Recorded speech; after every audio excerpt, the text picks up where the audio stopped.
Okay, hi, I'm John Hyatt with the West Valley Astronomy Club, and this is a library telescope, which we have just donated to the Mirage Library. You can check it out just like a book. It's really a neat program. I'm going to tell you a little bit about the telescope. First of all, if you need more information, once you get the telescope, there's a couple of QR codes down here on the base of the telescope. One is for the West Valley Astronomy Club here. We're primarily located in Surprise. And then this is a link to the Library Telescope program, kind of at the national level. They have some real good videos on how to use the telescope. So if you want to go a little bit more in depth on how to use the telescope, I would highly recommend you check those resources out. So we have here an Orion 4.5-inch star blast telescope.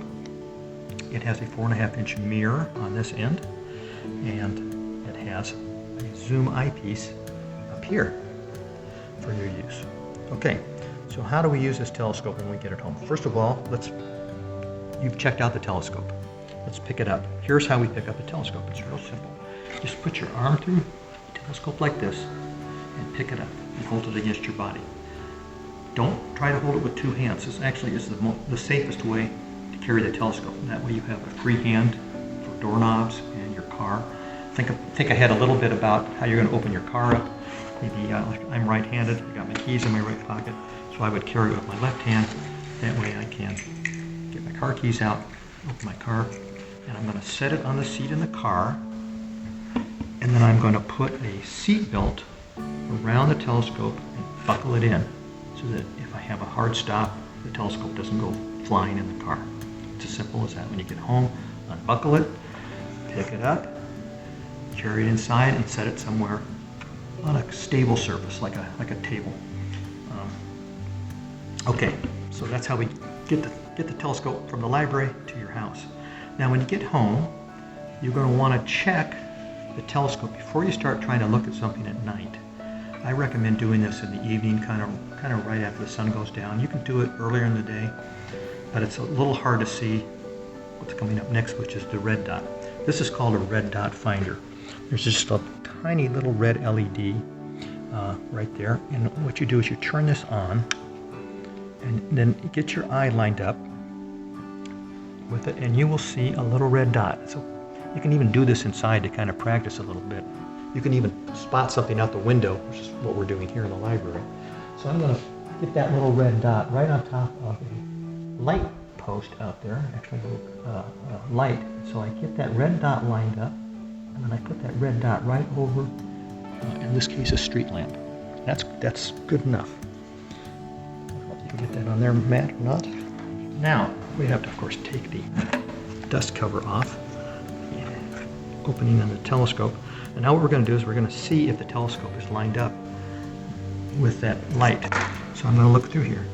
And now, it may very well, if this is down, this is our focus knobs, you're going to probably get the telescope, it's going to be out of focus.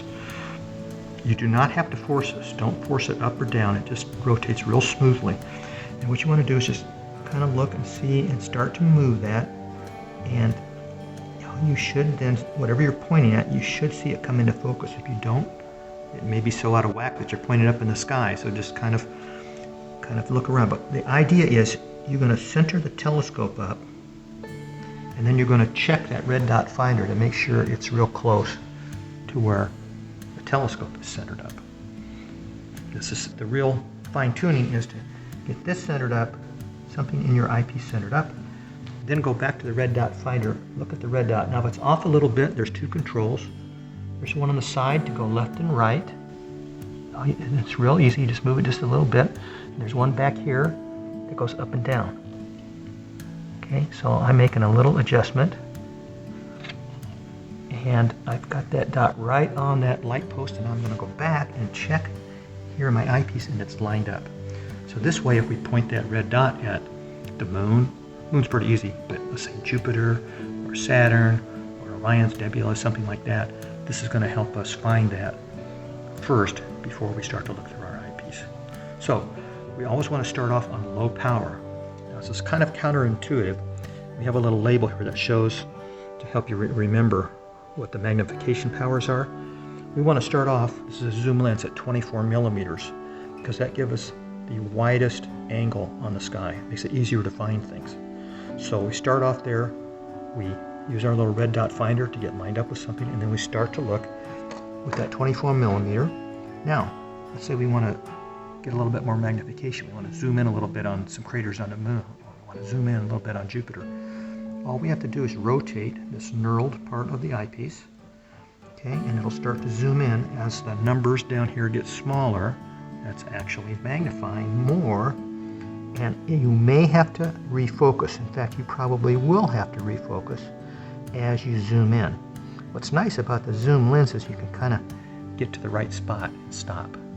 Don't always want to go all the way to maximum power. Sometimes that causes more problems than it's worth, makes it hard to see things sometimes. So that's the idea. As you zoom in, you have to refocus.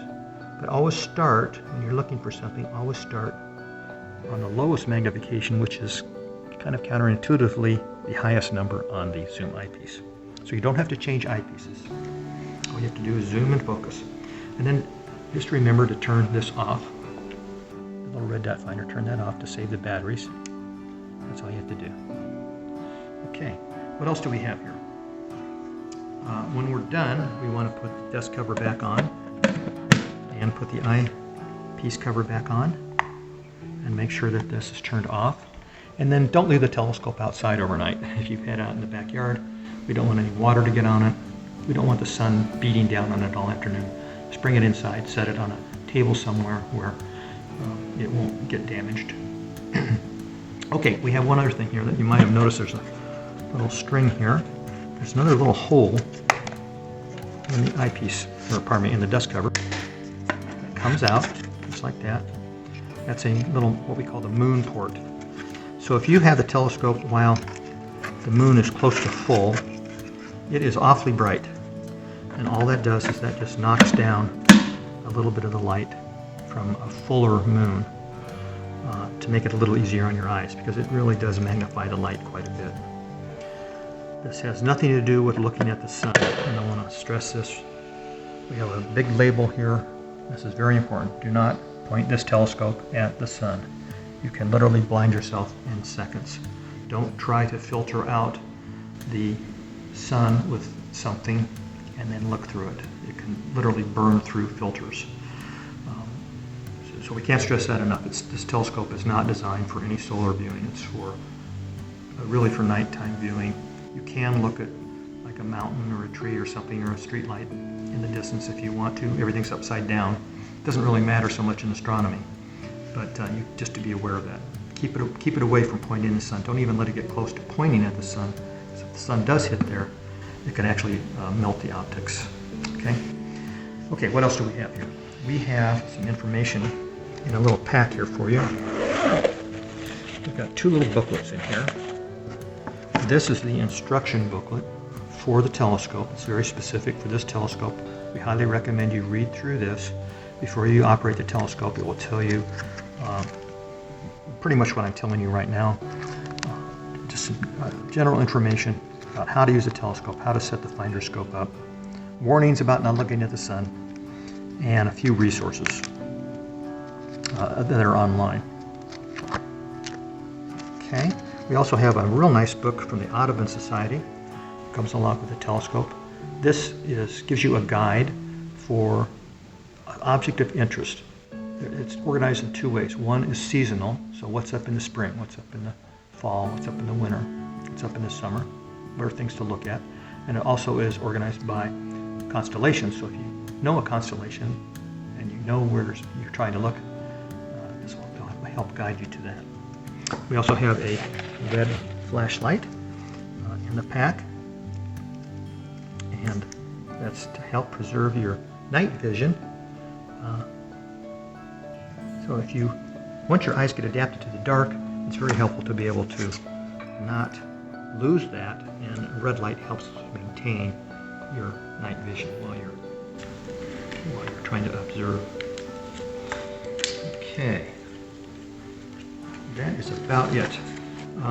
We don't want you to adjust anything in the optics. We don't want you to clean anything in the optics. anything that you've got at home, soaps, glass cleaners, that can actually ruin the eyepieces and the optics. So please keep those away from the telescope. If you find that the telescope is dirty, that somebody has smudged things up, call the library. They will bring us out and we'll help get that restored for you as quickly as possible. We want you to enjoy the telescope. It's really a nice little telescope. You can see lots of detail on the moon. You can see the rings of Saturn. They're small, but you can see them. You see the moons of Jupiter. Mars is usually a little too small to see. But bigger things that are dimmer, if you can get away from the street lights just a little bit, sometimes even your backyard is enough of a shield. You can see things like Orion's Nebula in the wintertime. In the late summer, you can see the Andromeda Galaxy. There's some really interesting things to see. Also, globular clusters are another really pretty object to see in the sky. A little bit dimmer. Those are a little easier to see than some of the nebulas. If you want to come to a star party, we have star parties about every 2 weeks. You can bring this telescope along, have a little table to set it up on, and have some people show you how to use it. That's about it, man. I think that's about everything I can think of.